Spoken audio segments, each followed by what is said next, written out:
இப்போ வந்து எனக்கு ஃபீவர் வந்துச்சு, நம்ம இட் இஸ் ஆல்சோ கம் டவுன்னு வச்சுக்கோங்க, அதுக்கப்புறமும் நான் கொஞ்சம் ரெஸ்ட் எடுத்துக்கிறது இஸ் அட்வைசபிள் தானே? கண்டிப்பாக. அதான் நான் சொன்ன மாதிரி இந்த ஃபீவர் நம்ம பார்க்கும்போது இதில் நிறைய ஃபேஸஸ் இருக்குது. இனிஷியல் பீரியட் வந்து இன்குபேஷன் பீரியட்னு சொல்லுவோம். இப்போ யாராச்சும் ஒருத்தர் ஆஃபீஸில் இன்ஃபெக்டடாக இருந்திருக்கலாம், அவங்க வந்து இந்த சப்கிளினிக்கல் இன்ஃபெக்ஷன் சொல்லுவோம், சிம்டம்ஸ் ரொம்ப இருக்காது, இல்லை அவங்க ரிகவரி ஃபேஸில் வந்து ஏர்லியாகவே ஜாயின் பண்ணியிருப்பாங்க. ஸோ அப்போ அவங்ககிட்டேருந்து நான் அக்வயர் பண்ணியிருப்பேன். ஸோ எனக்கு அந்த இன்ஃபெக்ஷன் அக்வயர் ஆகிறதுலேருந்து எனக்கு சிம்டம்ஸ் ஃபஸ்ட்டு சிம்டம் தெரிகிற வரைக்கும் இருக்கிற பீரியட் வந்து இன்குபேஷன் பீரியட்னு சொல்லுவோம். அது வந்து நிறைய பேருக்கு தெரியாது. அண்ட் அது டிபெண்டிங் ஆன் தி இன்ஃபெக்ஷன்ஸ் அதோட லென்த்தும் வேரி ஆகும். இப்போ கோவிட் பார்த்தோன்னா ஒரு 2 டேஸ்லேருந்து 10 டேஸ் 14 டேஸ் வரைக்கும் கூட இருக்கலாம். ஃப்ளூ பார்த்தோன்னா 2 to 3 டேஸ் தான். அந்த மாதிரி டிபெண்டிங் ஆன் தி இன்ஃபெக்ஷன் அது வேரி ஆகும். இப்போது இன்குபேஷன் பீரியடுக்கு அப்புறம் என்ன ஆகும்னு பார்த்தோம்னா ப்ரோட்ரோமல் பீரியட்னு சொல்லுவோம். ப்ரோட்ரோமல் பீரியடில் ரொம்ப மைல்டு சிம்டம்ஸ் இருக்கும். ஃபீவர் இருக்கிறதே தெரியாது, ஒரு உடம்பு வலி, ஒரு மாதிரி தலைவலி. நிறைய பேஷண்ட்ஸ் வந்து ஃபஸ்ட் டே ஆஃப் ஃபீவர் என்கிட்ட வரும்போது சொல்லுவாங்க, ஒரு 2 நாளாகவே ஐம் நாட் கம்ப்ளீட்லி ஓகேன்னு தோணுது. இந்த மாதிரி ஒரு சிம்டம்ஸ் தான் ப்ரோட்ரோமல் சிம்டம்ஸ்னு சொல்லுவோம். அப்புறம் you have the actual illness phase. அந்த இல்னஸ் ஃபேஸில் தான் எல்லா சிம்டம்ஸும் இருக்கும். ஸோ அந்த பீக் ஆனதுக்கப்புறம் வருது டிக்ளைன்.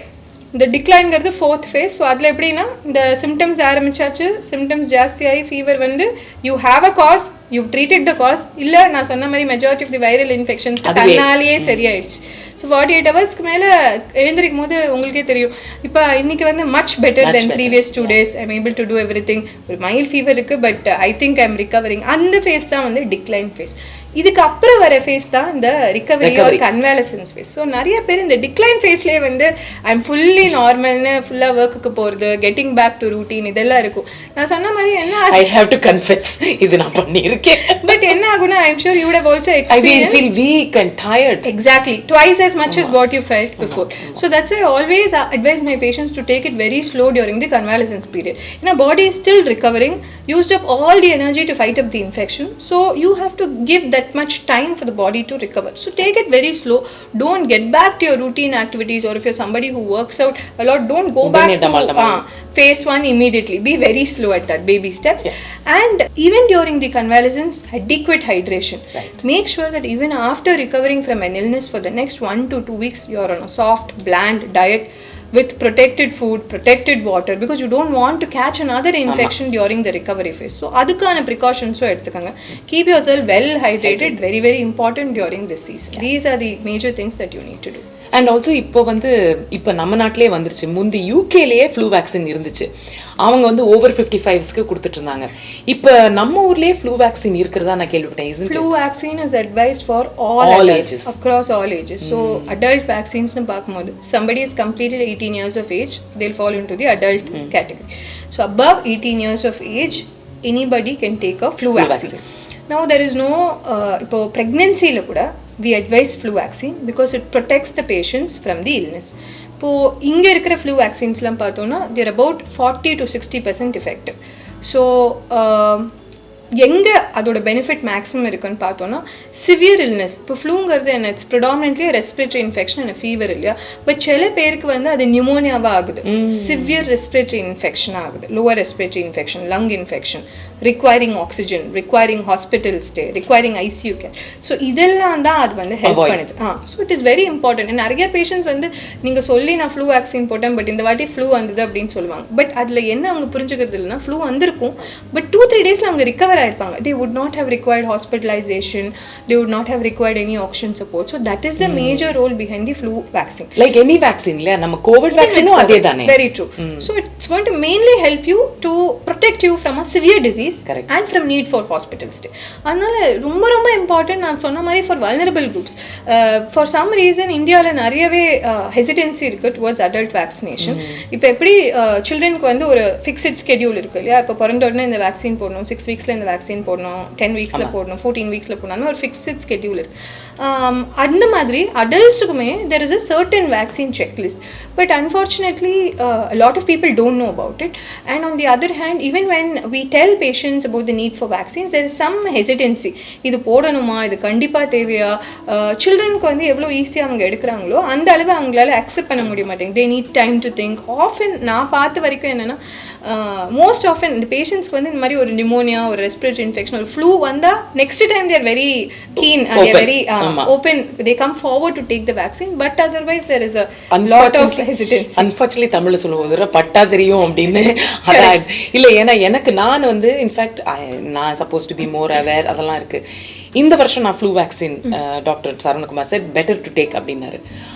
ஆனால் நானே எடுக்கணுமா அப்படின்னு யோசிச்சுட்டு அப்புறம் அங்கே போயிட்டு நர்ஸ் எனக்கு கொடுக்கும்போது இப்போ எனக்கு சைட் எஃபெக்ட் என்ன வரும், எனக்கு ஃபீவர் வருமா அப்படின்னு கேட்குறேன். But I am still someone who is very pro all these things.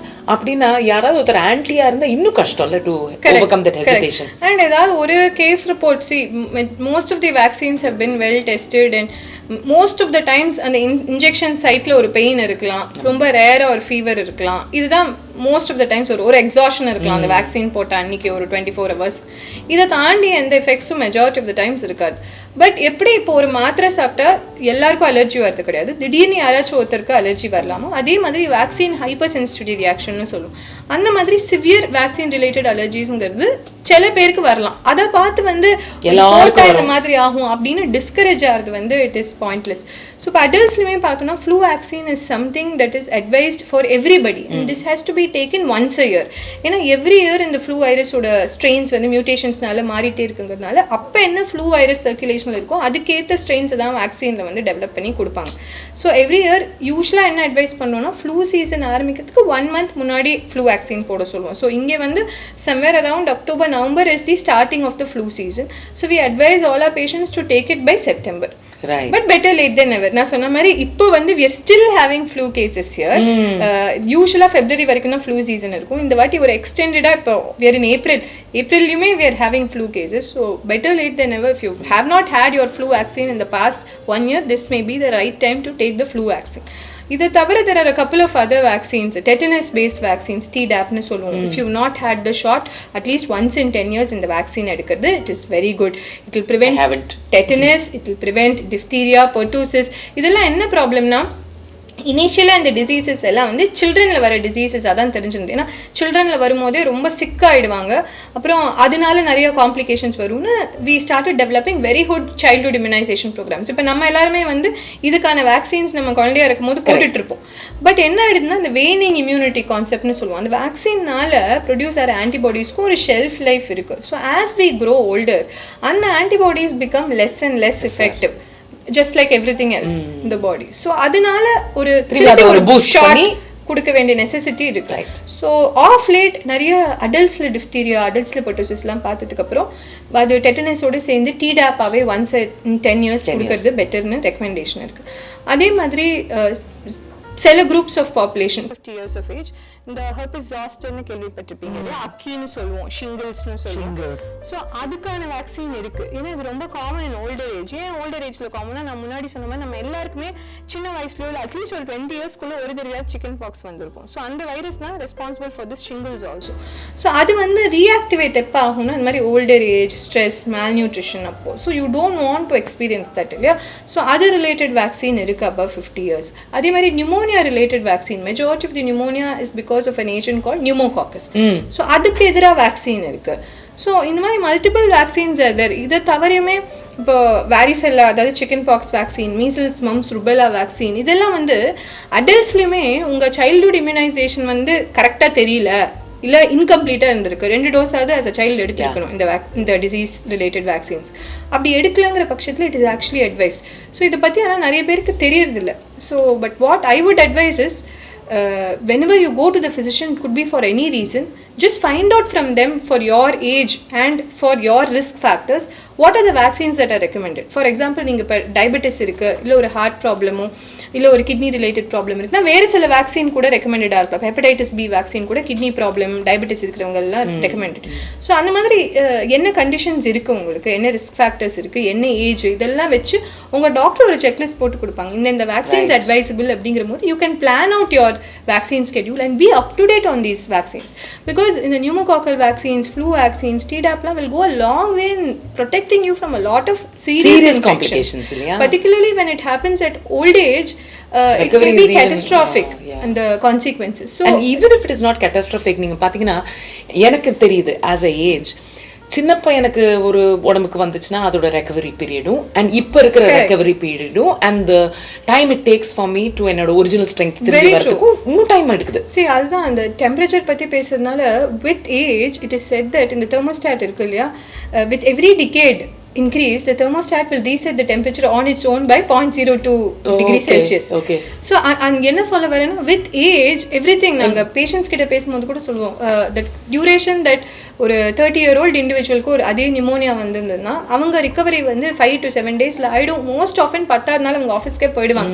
But அந்த அளவு ஸ்பீடு அதே பேஷண்ட் இருக்கிற வீட்டிலேருந்து அவங்க அம்மாவோ அப்பாவோ வருவாங்க, twice as much எடுக்கும். 10 நாள் ஆகும் ரிகவரிக்கு. அதுக்கப்புறம் ஒரு 2nd 3rd வீக்கில் தான் ஆஃபீஸ்க்கே போக முடியும்.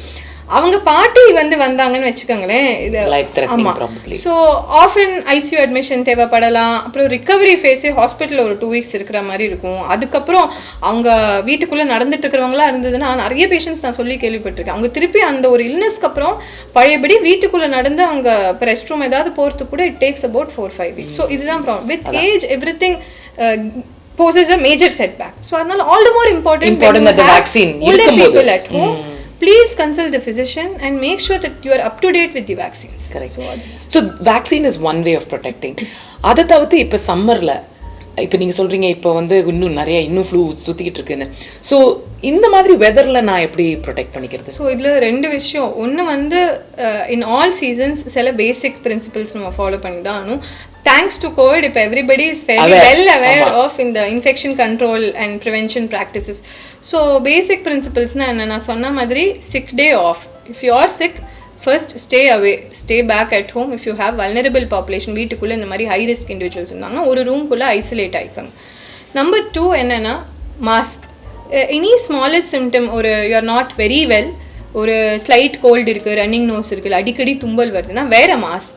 And wear a good quality mask. If it is wet, you please dispose it. Change the mask on a daily basis. Usually over 6 to 8 hours மேலே we do not recommend wearing the same mask. So அந்த மாதிரி wear the right mask for your purposes. If you are coming to the hospital to visit somebody who is really sick, if the patient has flu or COVID, we would advise an even more serious mask like a N95 mask. So depending on the purpose, you will have to wear an appropriate mask. And number 3, good hand hygiene practices. இது ரொம்ப ரொம்ப important. ஆக்சுவலாக இப்போ சொல்லி நான் வந்து ஒரு welcome change என்ன பார்க்குறேன்னா, இந்த சில்ட்ரனில் who been small, who grown up through this COVID age, அவங்க வந்து they have a very unique way of காஃபிங். They only cough into the elbow, they don't even cough into the hands. It will be nice if everybody so don't cough into your hands. If you're going to cough into your hands, you'll have to adopt immediately hand hygiene. So ஒன்று சானிடைசரோ இல்லை பக்கத்துலேயே வந்து கொழா soap இருந்ததுன்னா tape வாட்டரில் சோப்போட hand wash, இது வந்து டெஃபினட்டாக வந்து ரெக்கமெண்டட். முடிஞ்ச வரைக்கும் don't cough into your hands, cough into your elbows or carry, if you're somebody who's having a cough and who's deciding to work, carry adequate tissues or napkins so that you can maintain ஒரு adequate ஒரு cough etiquette and respiratory hygiene. So இது வந்து ரொம்ப important. இதை தாண்டி நான் சொன்ன மாதிரி இந்த how to protect from இந்த serious effects of fever, particularly during summerங்கிற போது, சம்மரில் இப்போ நான் சொன்னேன் இல்லையா நிறைய காசஸ் ஆஃப் ஃபீவர் இதெல்லாம் இருக்குது. இதை தவிர ஒரு யூனிக் காசும் இருக்குது. அதுக்கு பேர் ஹீட் ரிலேட்டட் இல்னஸ்னு சொல்லுவோம். நிறைய பேர் ஓபிக்கு வரவங்க பார்த்தீங்கன்னா கொஞ்சம் ஒரு டயர்ட்னஸ் நிறைய இருக்குது, ஒரு ஸ்லைட் டெம்பரேச்சர் இருக்கும்பாங்க. ஸோ இதெல்லாம் வந்து இந்த ஹீட் எக்ஸாஷன், இந்த ஹீட் ஸ்ட்ரோக் நல்லா கேள்விப்பட்டிருக்கோம் இல்லையா. டோன்ட் கோ அவுட் இந்த summer by 1 o'clock or 2 o'clock heat stroke வந்துட போகுது. ஸோ அப்படின்னா என்ன, இந்த ஹீட் ரிலேட்டட் இல்னஸ்னால் என்ன? ஸோ நான் சொன்ன மாதிரி முன்னாடி உடம்புல வந்து அந்த ஹீட் ஜெனரேஷனுக்கும் ஹீட் லாஸுக்கும் ஒரு பேலன்ஸ் இருக்கணும். அப்போ தான் நார்மல் பாடி டெம்பரேச்சர் மெயின்டைன் பண்ண முடியும். பட் சம்டைம்ஸ் என்ன ஆகுது, when you are exposed to excessive environmental temperature, இப்போ இருக்கிற டெம்பரேச்சர் வந்து ஐடியல் எக்ஸாம்பிள், அப்போது the body is not able to lose heat as quickly as that the intensity of the temperature that is being exposed to. So அப்போ என்ன ஆகுது, பாடி வந்து try பண்ணுது, நிறைய ஸ்வெட் பண்ணுது to lose the heat. But வெளியே இருக்கிற temperatures are so hot that it is not able to do it that quickly. இப்போது இது வந்து யாருக்கு மேஜராக தெரிய வரும்னா, இப்போ நம்ம நார்மல் இண்டிவிஜுவல்ஸ் நடந்துகிட்ருக்கோம், யங் இண்டிவிஜுவல்ஸ், அவங்களுக்கு ரொம்ப தெரியாது. பட் நான் சொன்ன மாதிரி ஓல்டர் இண்டிவிஜுவல்ஸ் ஆல்ரெடி அவங்க தெர்மோஸ்டாட் எலிவேட்டடாக தான் இருக்குது.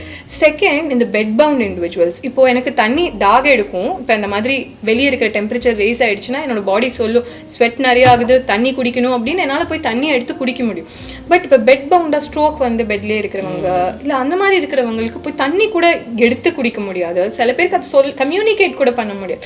அந்த மாதிரி இருக்கிற பேஷண்ட்ஸ் இருக்கிற வீட்டில் இது கண்டிப்பாக தெரிஞ்சுக்கணும். இது மாதிரி ஹீட் ரிலேட்டட் இல்னஸ் அவங்கள வந்து சிக்னிஃபிகண்ட்டாக பாதிக்கப்படலாம்.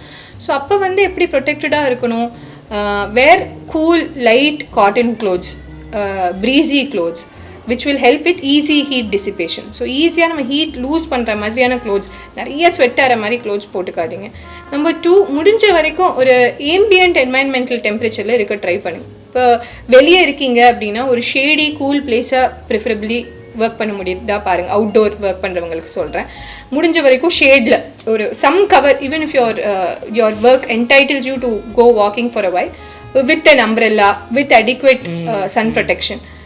அதே மாதிரி வீட்டுக்குள்ளே இருக்கீங்க அப்படிங்கிற போது ஒரு ஃபேன், ஓப்பன் விண்டோஸ், நிறைய இடத்துல பார்க்குறோம் இல்லையா, ஈவன் ஒரு பக்கெட் ஒரு கண்டெய்னரில் வந்து தண்ணி ஃபில் பண்ணி வச்சா கூட it keeps that room very cool. Or if you have access to air coolers or air conditioners, great. You maintain the environmental temperature to about 25 degrees Celsius. Ambient temperature-ல work பண்ணுறது ரொம்ப important. Particularly இந்த மாதிரி patients வீட்டில் இருக்கும்போது அந்த room வந்து கூலாக இருக்கா, ஒரு light colored curtains or use curtains if there is a lot of sun coming in, adequate ventilation.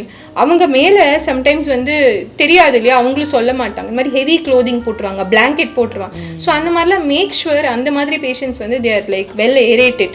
So இந்த மாதிரி சில மெஷர்ஸ் எடுக்கலாம். இல்லைன்னா என்ன ஆகும்னா இந்த ஹீட் ஸ்ட்ரோக்குங்கிறது ரொம்ப extreme form of heat related illness where patients will have confusion, ஒரு டிஸ்ஓரியன்டேஷன், அதோட ஒரு ஹை டெம்பரேச்சரோடு வருவாங்க. ஸோ இமீடியட்டாக we'll have to cool டெம்.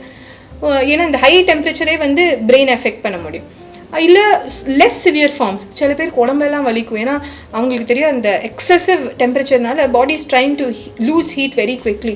So excessive ஸ்வெட்டிங்னால they would have lost all the salts and fluid. அதனால ஒரு டீஹைட்ரேஷனோட ஃபெட்டிக், மசில் கிராம்ப்ஸ்னு வருவாங்க சால்ட் எல்லாம் கம்மியாக இருக்கனால. That is why I'm asking you all to stay well hydrated during this season. So இது வந்து ரொம்ப important to protect from heat related illness. While we are on that point, ஏன்னா இப்போ there is a lot of awareness about fitness and lot of people are taking that extra effort to be fit. So exercise during this summer சீசனும் அந்த extreme exertion, அதாவது excessive exercise, particularly when it is done by somebody who is not used to it during the peak of this summer, that may again result in the same heat related illness, exercise induced heat related illness. When temperature is already hot, any exercise will generate heat. So for somebody whose body is used to that heat generation, the body will know mechanisms to cool it immediately. But for somebody who thinks, okay, today is the day that I'm going to step on the treadmill like 40 minutes at the maximum speed, that may not be the right way to approach. So people who are looking at it, particularly during summer, stay well hydrated, be slow, start low and go slow as far as exercise is concerned. And if you're somebody who's after exercise you notice this fever, you're feeling extremely exhausted, please go to your physician, hydrate yourself well, we'll be able to help you out with it. So these are the major precautions. Actually நிறைய பேருக்கு நிறைய takeaways இருக்கும். ஆனா everyone is selfish இல்ல, அவங்களுக்கு applicable takeaway தான் நம்மளுக்கு ரொம்ப ப்ராமினெண்டா தெரியும். Only yesterday I was thinking, முந்திலாம் என்னால் இந்த வெயிலில் நடக்க முடிஞ்சிச்சு, இப்போல்லாம் ரொம்ப கஷ்டப்படுறேன்னு. இப்போ அதுக்கு காரணம் தெரிஞ்சு போச்சு, வயசாக என்னோட தெர்மோஸ்டாட் டும், அதனால தான் ஆகிட்டு இருக்கு. நம்ம அந்த நான் சொன்ன மாதிரி ரிஸ்டோரேட்டிவ் மெக்கானிசம்ஸுமே ஒரு பிளண்டாக ஆரம்பிச்சிடும். How fastly your body response to that heat brings about heat loss. Correct. That itself is sort of blunted when the thermostat starts getting at a higher stage. So அந்த மாதிரி small things paying attention that will make a big difference in managing a simple fever. இல்லை இப்போ இந்த கான்வர்சேஷனில் doctor என்னென்னா a lot of the information, தெரியாத information நிறையா நீங்கள் சொல்லியிருக்கீங்க. So I'm sure it's going to be very useful for them, especially இந்த vaccination schedule for adults. அது வந்து இன்ஃபேக்ட் திஸ் ஃபர்ஸ்ட் டைம் நம்ம பேசுகிறது. ரெண்டாவது அந்த ஹீட் ரிலேட்டட் இது கூட உங்களுக்கு இல்னஸ் வரலாம் அப்படிங்கிறது, தட் இஸ் சம்திங் நியூ. நம்ம வந்து மற்ற ஹைஜீன்லாம் தெரியும், ஆனால் அது திரும்பி சொல்கிறதுல தப்பே கிடையாது, ஆனால் தெரிஞ்சே நம்ம பண்ண மாட்டேங்கிறோம். So I'm sure there's lot of valuable information that you given.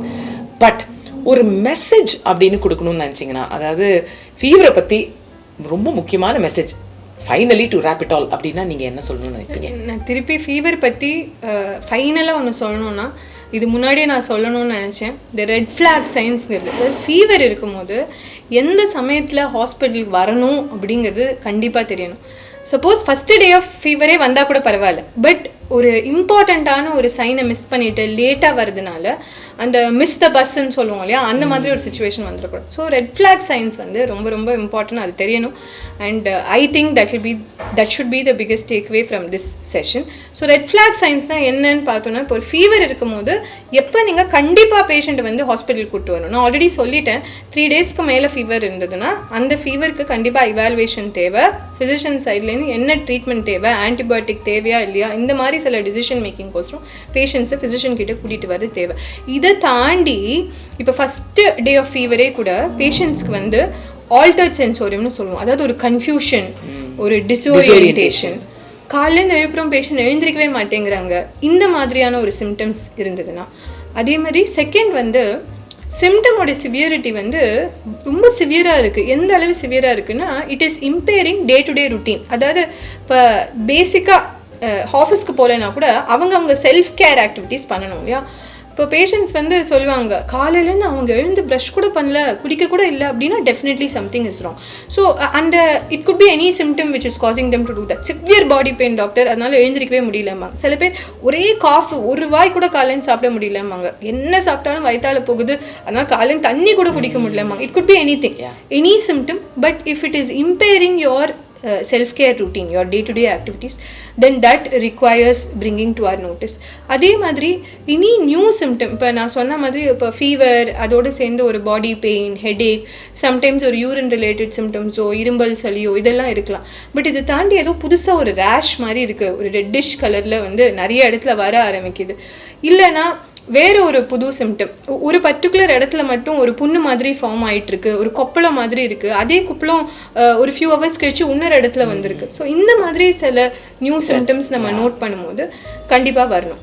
And நான் ஆல்ரெடி சொன்ன மாதிரி எக்ஸசிவ் சிம்டம்ஸில் இப்போ ஃபீவரோட திடீர்னு ஒரு 1 hour சிவியர் அப்டாமினல் பெயின், ஒன்றுமே பேசக்கூட முடியல, சிவியர் ஹெட்டேக், கழுத்து பயங்கர ஸ்டிஃபாக இருக்குது, நிமிரவே முடியல, இந்த மாதிரி any severe symptom it has to be brought to our notice. And ஃபைனலாக இந்த சில பேஷண்ட்ஸ் கூட்டிகிட்டு வரும்போது ஹாஸ்பிட்டலில் நீங்கள் இந்த டேர்ம் கேட்டிருப்பீங்க இல்லையா, பேஷண்ட் இஸ் இன் செப்சிஸ் அப்படின்னு. ஸோ சில infections can result in the sepsis syndrome. Sepsis சிண்ட்ரோமில் என்ன ஆகும்னா, அந்த ஓவர்வெல்மிங் இன்ஃபெக்ஷன்னால பாடியில் பிபி வந்து கம்ப்ளீட்டாக ட்ராப் ஆகிடும். ஸோ அது வந்து எப்படி தெரிஞ்சுக்கலாம்னா, திடீர்னு பேஷண்ட் வந்து தொட்டு பார்க்கும்போது இன்னும் ரொம்ப பயங்கர கோல்டாக இருப்பாங்க, கை காலெல்லாம். அப்படி இல்லைன்னா அவங்க சொல்லுவாங்க opposite end of the spectrum, ரொம்ப ஹாட்டாக இருக்காங்க, கொஞ்சம் கூட வந்து ஸ்வெட்டிங்கே இல்லை அப்படின்னு. பேஷண்ட் ரொம்ப ஃபாஸ்ட்டாக ப்ரீத் பண்ணலாம், இல்லை பேஷண்ட் வந்து யூரின் அவுட்புட்டே காலையிலேருந்து வந்து ரொம்ப இல்லைன்னு சொல்லலாம். இதெல்லாம் வந்து early indicators of sepsis. So இந்த மாதிரி சில ஃபீச்சர்ஸ் இருந்ததுன்னா டெஃபினட்டாக bring them to the hospital. அந்த மாதிரி சுச்சுவேஷனில் இந்த 3-day rule doesn't work. So these are the major exceptions to the 3-day rule. இதில் எந்த சிம்டம் இருந்தாலுமே உடனே டாக்டர் வந்து பாருங்கள், will be able to help you out. Thank you very much. Thank you. I'm sure it was very informative and I like that balance. அதாவது எதை சீரியஸாக எடுத்துக்கணும், எதை ரொம்ப ஓவராக நீங்களாக டிசைட் பண்ணி ஆன்டிபயோட்டிக்ஸ்லாம் ஸ்டார்ட் பண்ணாதீங்க அப்படின்னு. So I hope you get that balance and I hope இதில் வந்து உங்களுக்கு கிடைக்கிற இன்ஃபர்மேஷன் உங்களுக்கு யூஸ்ஃபுல்லாக இருக்கும்னு நம்புகிறேன். Thank you very much.